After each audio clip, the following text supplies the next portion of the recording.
Hello, everybody. Welcome to class. Nice to be seen by you.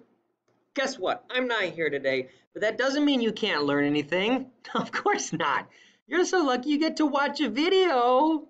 You know what I mean? Of me teaching what I would have taught if I'd been here.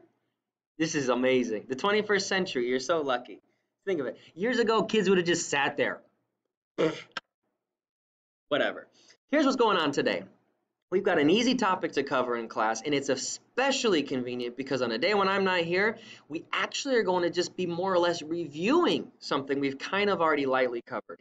The topic is the social contract theory.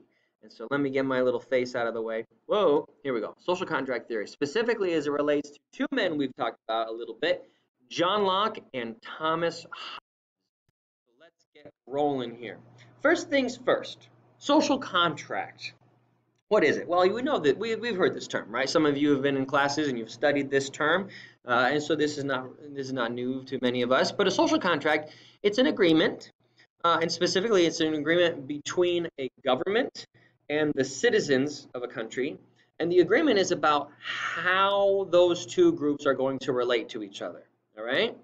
And so, in some countries, the agreement is basically like the government tells the people what to do, and the people have to do that or they're going to go to jail. That's one example of a social contract theory. Even if that's not the best social contract, it's a social contract, right?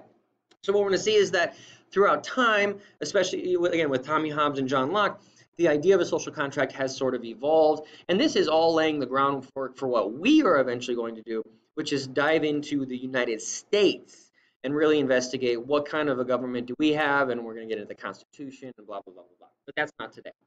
So going back to Thomas Hobbes, we've done research on these two guys, and Tommy Hobbes, again, he said, remember, that if we don't touch humans, like if people are left alone, they will go natural evil. They'll go in the leftward, I don't know why I said leftward, they'll go in this crazy, evil direction. And that's why, if we don't do anything to fix society, people's lives will be solitary, poor, nasty, brutish, and short. Doesn't sound very nice. He's winking at us. Look, he's winking. He just winked at us. Wait a minute. He's winking at us. Hey, what's up, Tommy? Talk about poor, nasty, brutish, and short. What we got going on, though, is that he, therefore, says if we're going to make society decent to live in at all, we need to stop people from acting selfishly. And the only way he thinks we could do that is by having an absolute ruler. Okay, a king needs to be the boss in the government. And so more specifically, his social contract or his agreement in his mind needs to be between the king and the citizens. And the agreement basically needs to sound like this. The king will say, people, I will protect you from each other as long as you submit to my authority. I forgot I've got a crown. I should have put on my crown. Pretend I just said that with the crown on. And then the people will say, they say back to the king, they say, yay, we submit to you as long as you protect us from each other. And the idea is that the people's job is to, follow the rules, and the king's job is to enforce the rules. Now, when I say enforce the rules, wow, sometimes that meant that things had to get really strict. And Tommy Hobbes was known as somebody who was very supportive of a government, of a king, that oftentimes, I don't know if you would use the word oppressive, but was a very strict kind of an idea. Like he condoned a king being very, very harsh in getting people to follow the rules so that the whole society could be a more peaceful place. So his social contract theory is based on threats, making sure that people are obeying, and if they aren't obeying, they would pay the consequences for that. So people were kept in line out of fear and out of these threats. While that's maybe effective, it's obviously not the most friendly way to organize a social contract theory. And so that's why, fast forward about 50 years, John Locke shows up. And John Locke, we know him, he's the guy with the big cheekbones. He, remember, says that people are more like a blank slate. And if we don't do anything, they will theoretically go in the, well, I shouldn't say we don't do anything. They will go in the direction that we push them, essentially.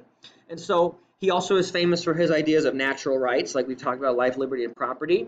And the job of the individual in society is to respect other individuals' natural rights. So the idea is that I am supposed to make sure that I do not take you or deprive you of your life, liberty, or property.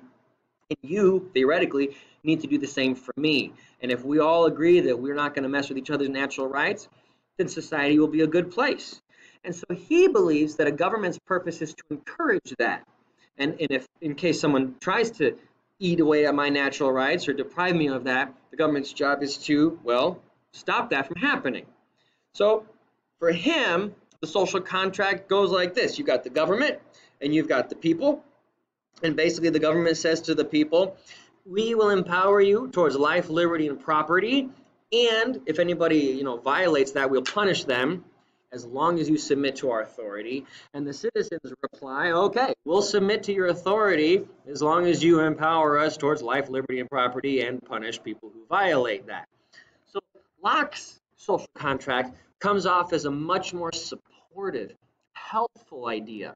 Rather than issuing lots of fear and threats, he condones a government that's there to make sure that life is good and tries to enable rather than sort of take away. Another thing to know is that he is famous for stating that if the social contract is broken, meaning if the government stops protecting people's natural rights, he said he gives a thumbs up to the people breaking that agreement, essentially rebelling, revolting against their government and installing a new one. This is different than Thomas Hobbes. Thomas Hobbes said no matter what, the king is the king and you can't change that. John Locke says that if the government breaks its side of the deal, then the people don't have to submit to it anymore. And that's going to be an important thing for us to keep in mind moving forward. So that's the social contract theory. That's the end. What I want you to do now is think about government and politics and all these things and go back to Canvas and pick up where we left off. Goodbye.